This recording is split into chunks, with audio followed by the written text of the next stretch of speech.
Welcome back to my YouTube channel happy Harisha. ఈరోజు ఒక మంచి హెల్దీ రెసిపీతో అయితే మళ్ళీ మేము ముందుకు వచ్చాను. సో వీడియో స్టార్ట్ చేసే ముందు ఎవరైనా ఫస్ట్ టైం నా ఛానల్ని చూస్తున్నారు అంటే ప్లీజ్ వీడియో చూసిన తర్వాత నచ్చితే డెఫినెట్గా లైక్ చేయండి, షేర్ చేయండి అండ్ సబ్స్క్రైబ్ చేసుకోవడం మాత్రం మర్చిపోకండి. నేను ఇక్కడ వచ్చేసి రాగి పొంగల్ చేస్తున్నాను.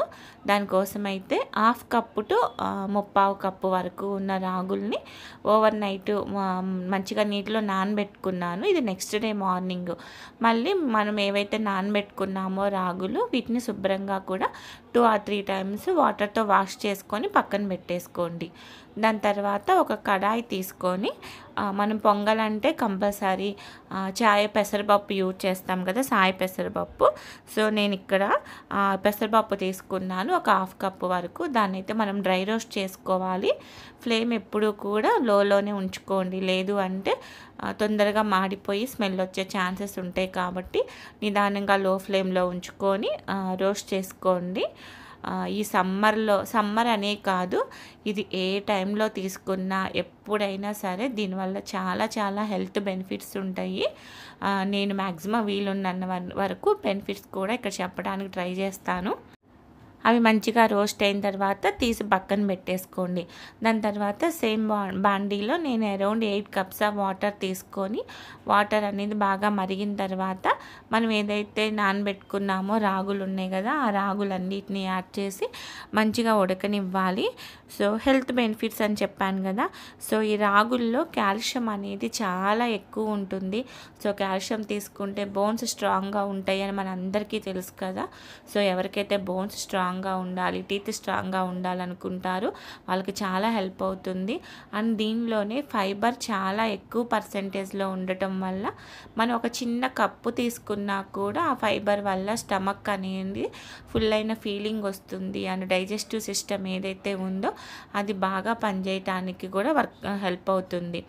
ఇక్కడ వచ్చేసి నేను రాగులు ఆల్రెడీ ముందు రోజే నానబెట్టుకున్నాను కాబట్టి కొంచెం అరౌండ్ ఒక 60 to 70% కుక్ అయిన తర్వాత మనం ఏదైతే పెసరపప్పు రోస్ట్ చేసుకున్నామో వాటిని కూడా యాడ్ చేయాలి.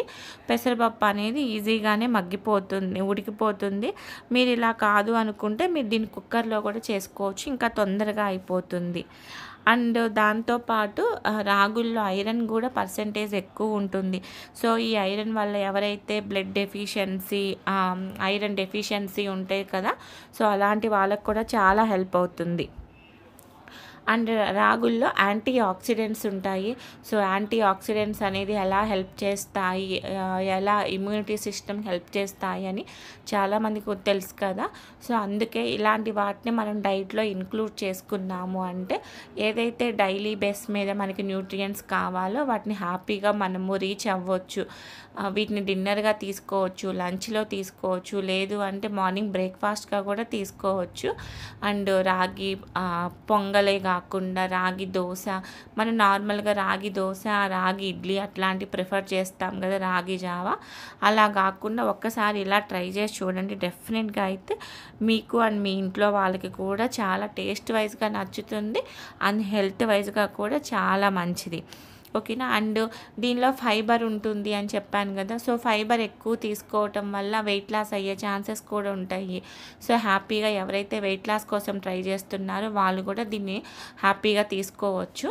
ఇక్కడ వచ్చేసి నేను మొత్తం కూడా పొంగల్ అంతా కూడా మంచిగా కుక్ అయిన తర్వాత దీన్ని పక్కన పెట్టేసుకొని దానికోసం అయితే తాలింపు వేసుకుంటున్నాను. ఈ తాలింపు కోసం నేను నెయ్యి యూజ్ చేస్తున్నాను. కొంచెం నెయ్యి యాడ్ చేసుకున్న తర్వాత కొంచెం క్యాషు అండ్ తాలింపు గింజలు అంటే ఆవాలు, జీలకర్ర, మినపప్పు ఇవన్నీ ఉంటాయి కదా, ఇవన్నీ వేసుకొని ఇవి కొంచెం రోస్ట్ అయిన తర్వాత నేను ఇక్కడ ఎండుమిర్చి తీసుకున్నాను. ఎండుమిర్చియే బాగుంటుంది కదా పొంగల్కి. నేను ఇక్కడ మిరియాలు వేయటం మర్చిపోయానండి, స్కిప్ అయింది. బట్ మీరు హ్యాపీగా మిరియాలు అనేవి దంచి కూడా వేసుకోవచ్చు, ఫ్లేవర్ అద్దిరిపోతుంది మిరియాలది కూడా. ఇక తర్వాత నేను స్టవ్ ఆఫ్ చేసుకున్నాక లాస్ట్లో కొంచెం కరివేపాకు అండ్ ఇంగువ యాడ్ చేసుకున్నాను. మీరు కరివేపాకు కావాలి అనుకుంటే ముందే తాలింపులో స్టవ్ ఆన్లో ఉన్నప్పుడైనా యాడ్ చేసుకోవచ్చు. ఓకేనా. ఇట్లా తాలింపు మొత్తం వేసుకున్నాక మనం ఏదైతే ప్రిపేర్ చేసుకున్నామో పొంగల్, ఆ పొంగల్లో ఇది యాడ్ చేసుకొని తినేసేయటమే అండి. నిజంగా చాలా బాగుంటుంది. పెరిగే పిల్లలకు కానివ్వండి, లేకపోతే మంచిగా 30, 30-40 ఇయర్స్ అట్లా ఉన్నవాళ్ళు, లేకపోతే పెద్దవాళ్ళు ఎవరైతే ఏజ్ పెరిగే కొద్దీ ఎముకలు కరెక్ట్గా ఉండకుండా, బోన్స్ స్ట్రాంగ్గా ఉండకుండా ఇబ్బంది పడుతుంటారు కదా, అలాంటి వాళ్ళందరికీ కూడా హెల్ప్ అవుతుంది.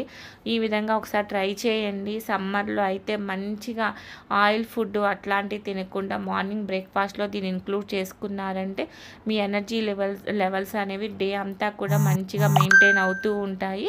ఓకేనా, ఒకసారి ఇలా ట్రై చేసి ఎలా కుదిరింది అనేది అయితే నా కమెంట్ సెక్షన్లో షేర్ చేయండి. ఎవరైనా ఫస్ట్ టైం నా ఛానల్ను చూస్తున్నారు అంటే వీడియో చూసిన తర్వాత నచ్చితే డెఫినెట్గా అయితే ఛానల్ని సబ్స్క్రైబ్ చేసుకోండి. ఇలాంటి మంచి ఇంట్రెస్టింగ్ అండ్ హెల్దీ రెసిపీస్ అనేది మన ఛానల్లో ముందు చాలా రాబోతున్నాయి. ఓకేనా, డెఫినెట్గా అయితే సబ్స్క్రైబ్ చేసుకొని సపోర్ట్ చేయండి. Thank you so much for watching. ఇంకొక మంచి యూజ్ఫుల్ వీడియోతో మళ్ళీ కలుస్తాను. Take care, bye.